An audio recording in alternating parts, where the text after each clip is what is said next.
welcome to my channel. In this video, let's see how to make masala tea. See how delicious this is looking, so let's start making it. Take 1.5 cups of water and boil it.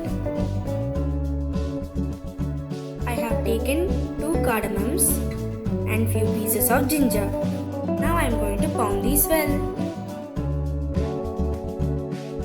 Add this mixture into the boiling water.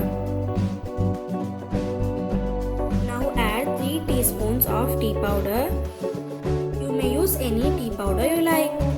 Add 5 to 6 teaspoons of sugar. Let it boil for 2 minutes. Now add 1/3 cup of milk.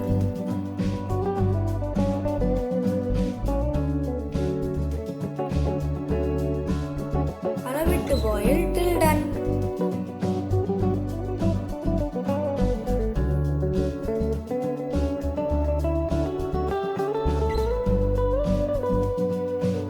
Our masala tea is ready to serve. Hope you enjoyed watching this video. If you like this video, please like, share and subscribe to my channel and hit the bell icon.